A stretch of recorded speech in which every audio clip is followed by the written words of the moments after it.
घरोघरी मातीच्या चुली मालिकेच्या आजच्या भागामध्ये आपण पाहणार आहोत की आता घरात सगळ्यांनाच खोट्या प्रेग्नेन्सीचं सत्य शरूच्या उघड झालेलं असतं.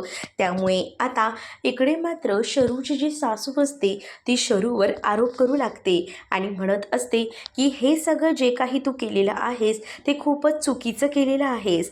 त्याच वेळेला आता इथे शरूचा नवरा विक्रम देखील तिला विचारत असतो की शरू, मला खरं खरं सांग, जे काही केलेलं आहेस ते सत्य आहे का?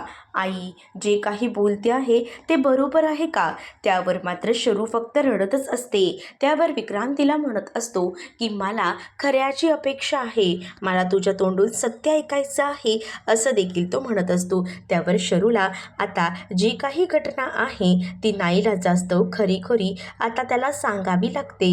आणि ज्या वेळेला आता ती जेव्हा हे सगळं काही सांगते तेव्हा मात्र आता विक्रांतला सुद्धा हे ऐकून खूप मोठा धक्काच बसतो. तो आता तिच्याकडे पाहतच राहतो. तर इकडे मात्र आता शरूची जी सासू असते ती म्हणत असते, बघितलंस का, मी तुला इतके दिवस म्हणत होते की हिच्याकडनं काही होणार नाही. त्यावर आता शरू म्हणत असते की मला तर याच गोष्टीचा त्रास झाला.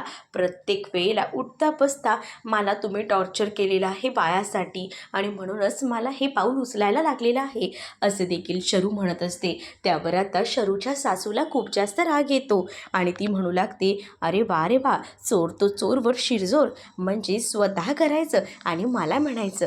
कोणत्या आईची इच्छा नसेल ग आपल्या मुलाला एखादं बाळ व्हावं? तशीच माझीही इच्छा होती आणि ती मी बोलून दाखवली. इतकी वर्ष तुमच्या लग्नाला झालंय आणि तुम्हाला काहीच नाही आहे म्हणून. त्यानंतर आता शरू जी आहे ती आपल्या आईकडे गेलेली असते आपल्या आईशी बोलायला.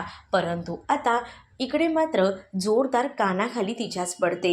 कारण आता सुमित्राला या सगळ्या गोष्टीचा राग आलेला असतो. सुमित्रा शरूचं काही ऐकून घेत नाही आणि जोरदार शरूच्या कानाखाली वाजवते. तर शरू हात जोडून विनवणी करून आपल्या आईला म्हणत असते की आई, तू तरी मला समजून घे. परंतु आता सुमित्रा म्हणत असते की जर बाळ होत नाही आहे, काहीतरी आपण ट्रीटमेंट केल्या असत्या, तुलाही मी सांगितलं होतं, पण हे एवढं भयानक पाऊल उचलायची काहीही गरज नव्हती. त्यावर मात्र आता ऐश्वर्या मध्येच बोलू लागते आणि म्हणते की ओ आई, या सगळ्यामध्ये तिला जानकीची सुद्धा फूस होतीच की, जानकीची सुद्धा साथ होती आणि जानकीची साथ असल्यामुळेच तर एवढं मोठं पाऊल हिने उचललेलं आहे, असं देखील ऐश्वर्या आता सगळ्यांसमोरच बोलू लागते. ज्यावेळेला आता ऐश्वर्या हे सगळं काही बोलते तेव्हा मात्र आता खूप मोठा धक्का सुमित्रा नानांना सुद्धा बसलेला असतो. तर आता इकडे जी शरूची सासू असते ती सुद्धा सुमित्राला म्हणत असते की आता काही झालं तरी मी तुमच्या मुलीलाच, म्हणजे माझ्या सुनेला शरूला आता काही केलं मी तिची चूक मान्य करणारच नाही आहे, कारण तिने खूप मोठी चूक केलेली आहे आणि तिला मी माफसुद्धा करणार नाही. त्यावर ती रडत रडत आपल्या सासूची माफी मागत असते आणि प्लीज तुम्ही समजून घ्या असं म्हणते.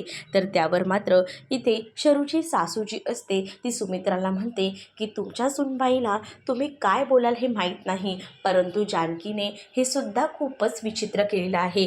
जर मी त्यांच्या रूममध्ये गेली नसते आणि तिथे मला हे सापडलं नसतं तर समजलंच नसतं. तेवढ्यातच जानकी ऋषिकेश ज्योतिकाला घेऊन तिथे आलेले असतात. तर जानकी घरी येताच ज्योतिकाला आता सगळ्यांच्या पायापाशी फेकून देते आणि म्हणत असते की जे काही झालेलं आहे ते या मुलीमुळे झालेलं आहे, जे काही केलं आहे ते ह्या ज्योतिकाने केले. ज्योतिकाला बघून मात्र ऐश्वर्याच्या पायाखालची जमीनच सरकते. ऐश्वर्याला आता कळत नाही की काय करू. ऐश्वर्या आता पाहतच राहते. तर आता हळूहळू का होईना सगळ्याच गोष्टी ज्या आहेत त्या आता ऐश्वर्याच्या हाताबाहेर चाललेल्या असतात. त्यामुळेच तिला आता खूप जास्त टेन्शन आलेलं असतं. तर इकडे मात्र जानकी म्हणत असते की तुम्हाला असं वाटतंय की शरूवंशने केलेलं आहे, मला मान्य आहे शरूवंशनची यामध्ये चूक आहे, शरूवंशनसोबत माझी देखील यामध्ये चूक असेल की त्यांना मी साथ दिली, पण सगळ्यात जास्त चूक जर असेल ना तर ती आहे ती म्हणजे हिची, म्हणजेच या ज्योतिकाची. या ज्योतिकानेच आपल्याला खूप फसवलं आहे आणि सगळ्यात जास्त चूक या ज्योतिकाची आहे. तर त्यानंतर मात्र आता जानकी घडलेला सगळा प्रकार एक एक करून का होईना आता घरातल्या सगळ्यांना सांगू लागते आणि त्याच वेळेला ऋषिकेश देखील तिच्या पाठीशी खंबीरपणे उभा असतो. तर आता शरूची सासू जी असते ती जानकीला या सगळ्याचा दोष देऊ लागते. जानकीला म्हणते, तू उगाच आता शरूला पाठीशी घालू नकोस. मला माहिती आहे शरूने आणि तू मिळून हे सगळं कारस्थान केलेलं आहे आणि तुम्ही दोघेही मिळून काय करू पाहत होतात. एक खोटं बाळ म्हणजे जे आपलं नाही आहे आणि ते दुसऱ्याचंच आहे ते आमच्या पदरी घालणार होतात आणि सांगणार होतात की हे शरूचं आहे. पण हे कितपत चुकीचं आहे. मी खरं तर ना हे सगळं काही एक्सेप्ट करते, कारण मी नानांचं तोंड बघते. नानांचं तोंड बघूनच मी आतापर्यंत गप्प आहे. त्यावर आता इथे मात्र शरूची सासू जे काही बोलत असते त्यामुळे आता नानांना सुद्धा एकदमच विचित्र वाटत असतं की आपला विचार करून शरूसाठी इतक्या सगळ्या गोष्टी त्या सहन करतायत म्हणून. तर इकडे मात्र आता ज्योतिकाला समोर आणल्यानंतर इथे ऐश्वर्याची मात्र वाट लागलेली असते. तिला कळत नसतं तर जानकी म्हणत असते की जे सत्य आहे ते तुम्हाला सांगतेच. आम्ही त्या दिवशी मंदिरात गेलो होतो आणि ज्यावेळेला आम्ही मंदिरात गेलो होतो तिथे आम्ही ठरवलं होतं की बायासाठी काही ना काही व्रत करावं, म्हणूनच मी शरूवंशांना घेऊन तिथे गेले होते. पण तेव्हाच आम्हालाही ज्योतिका तिथे भेटली. ज्योतिका तिथे स्वतःचा जीव संपवायला निघालेली होती. का तर तिच्या पोटात बाळ आहे. तर ते बाळ कोणाचं आहे आणि हे सगळं काही तिला माहिती होतं. तिच्या बॉयफ्रेंडचं हे बाळ होतं, पण तिला ते बाळ नको होतं आणि ही सगळी गोष्ट शरूवंशांना कळली. म्हणूनच शरूवंशांनी धाव तिच्याकडे घेतली आणि शरूवंश तिला बोलल्या की हे बाळ तुम्ही मला द्या. पण त्यावेळेला आता शरूवंशांना हे सगळं करण्यापासून मी थांबवत देखील होती. त्यांना मी हे सुद्धा म्हटलं होतं की शरूवंश हे सगळं करण्यात काहीच तथ्य नाही आहे, खूप चुकीचं आहे, प्लीज असा कोणताही विचार करू नका. पण त्यावेळेला आता माझ्याकडे कोणताही ऑप्शन नव्हता, कारण शरूवंशांनी मला तसं करायला सांगितलं.